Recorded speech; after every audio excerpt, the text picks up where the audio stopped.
What's up everybody, guys, Tyson here. Welcome back to another video, and today we are back again with another AEW Dynamite predictions, because it's another special edition of Dynamite, back to back to back to back. I believe this is the last one. They're going back to like normal Dynamite from next week, so I probably won't do predictions for that, because again it's just a normal episode of Dynamite. But because again it's a special edition, it's AEW Dynamite Homecoming. They're back in Daily's Place. They were there for over a year because of the pandemic. They did a little tour around the place. Now they're back for one in Daily's Place just for this week. Then they're back again going, and of course there will be a crowd in attendance again. Let me just load this up in front of me. And yeah, so as I do with big like TV specials for like Dynamite and NXT and all, why not do a predictions video? So let's not waste time, let's get into it. But before we do, please hit the like button, leave a comment and subscribe if you haven't already. And now let's get into the AEW Homecoming predictions. This there's some stuff on here that looks good, other stuff it's like, okay, this has some potential. So yeah, let's just start with the Bunny versus Layla Hirsch singles match to determine the number one contender for the NWA World Women's Championship. Winner will face Camille at NWA Empower. This one is interesting. I can see it going either way. Again, it's for a shot at the NWA belt at the NWA pay-per-view. I'm not really sure. I'm going to go with Layla. I've been a big fan of Layla Hirsch for a while now. Before she even went to AEW, when she was in Stardom as part of Tokyo Cyber Squad, I was a big fan of her there. So I'm going to go with Layla. She hasn't really done much since coming to AEW. She hasn't really had a lot to do. She's just kind of been there. So I think I'd like to see her get the big win here. Go on, her versus Camille at NWA Empower. On paper, seems like it would be a good matchup. Just from the mix of styles, I think they can put on a good matchup. So because of that, I'm going to go with Layla to get the win over the Bunny and go on to challenge for the NWA World Women's Championship. Jon Moxley, Eddie Kingston and Darby team up to take on 2.0, which is the former Ever-Rise in WWE. They've now got a spot here on Dynamite. I actually didn't know this match was taking place until I went to look at the card. I knew Ever-Rise or 2.0, I believe that was the name prior to going to NXT as well. So they're just going back to their old name. Of which, of course, is Matt Lee and Jeff Parker. I can't remember their WWE names off the top of my head. Of course, they're teaming up with Daniel Garcia. I didn't know they were teaming up to fit Moxley, Kingston and Darby, which on paper is a bit of a weird team, but I kind of like it. Moxley and Kingston, of course, have teamed together before. They've challenged for the tag title, so them teaming makes sense. Adding Darby, I don't really know why or how they added Darby. Maybe like because they announced 2.0 will be showing up. Maybe I think they might have done that on Dark or something. Maybe there was like a bit of an angle where Darby and like Mox kind of like aligned or something.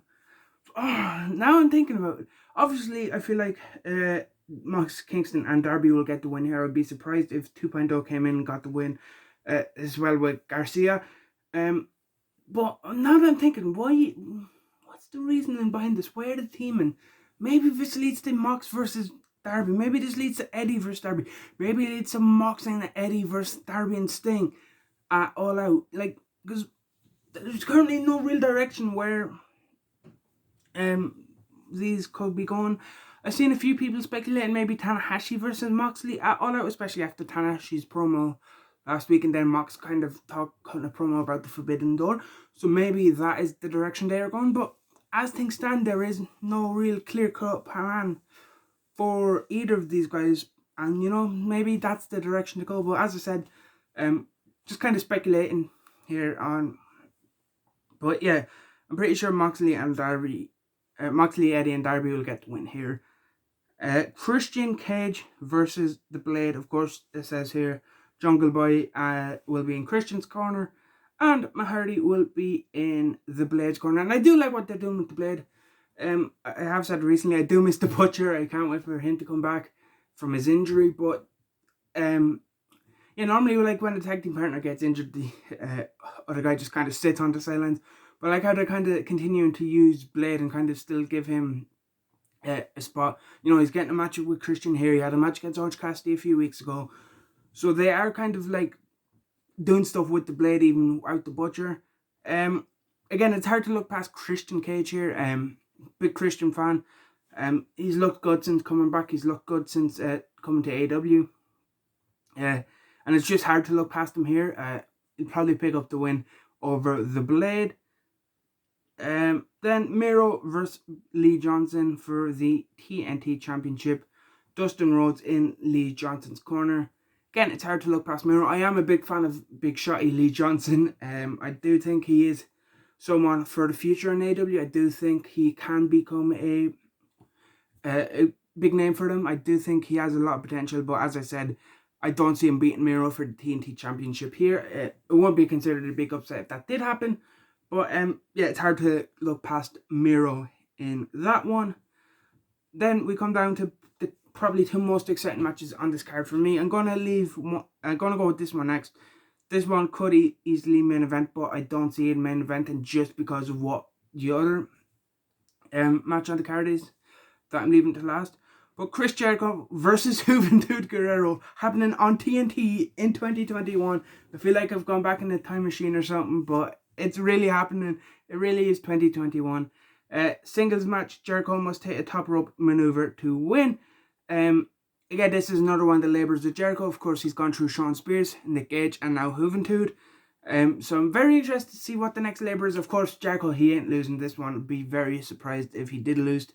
Excited to see the Juice in AEW. Excited to see Juventud. It's been a while since I've seen him wrestle, so I'm excited to see how he does and how he looks in the ring. So yeah, Juvi versus Jericho should be a good one. Should be fun. Very interested to see how this is. Jericho, of course, having to hit the top rope maneuver to win. So yeah, kind of, I like it in the labors of Jericho. You know, we've had him go through Spears. We had him face a challenge he's never faced in Nick Gage. Now we have someone from his past who Jericho knows, of course, all too well. So yeah, very excited for this. Very interested to see how this is, and yeah, very excited to see Juvi. But of course, it's one of the labors of Jericho. Be very surprised if Jericho lost. And as I said, very interested to see what the next labor, what has MJF in line. I believe there's 5 labors. This is number 3. So yeah, the last 2 will be interesting. And now, main event time, Cody Rhodes with Arn Anderson versus Malachi Black. Of course, Malachi Black's in-ring debut. He debuted a few weeks ago attacking Cody and Arn. He attacked Cody and Fuego last week. You know, so there've been pull aparts between these two before. Very excited for this match. I do think this has potential to be a very, very, very good match. Big fan of Cody, big fan of Malachi Black, and I think in front of a live crowd, you normally get the best out of Cody. And I think in the big matches, like if you look back at the early days of AEW, Cody did deliver in big matches in front of crowds, and I think this will be another one. I'm hoping Aleister Black or Malachi Black gets the win, and I do think he will get the win. I think AEW will give him the win. I think they should give him the win, and yeah, I'm pretty sure Malachi will get the win. I would be surprised if Cody went over here. It should. So yeah, I'm gonna go with Malachi. As I said, very excited for this match. It is the match I'm looking forward to most. It is the match I think will main event. It probably should main event. Like, this is a match that is good enough to be on All Out. So like maybe this does like continue to All Out. Maybe like this ends in like a double DQ or double count out or something, or like Aleister like just like knocks Cody out or something, and Cody wants to like get revenge or something.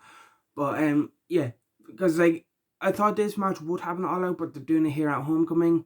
So now, what do they do with Black? What do they do with Cody at All Out?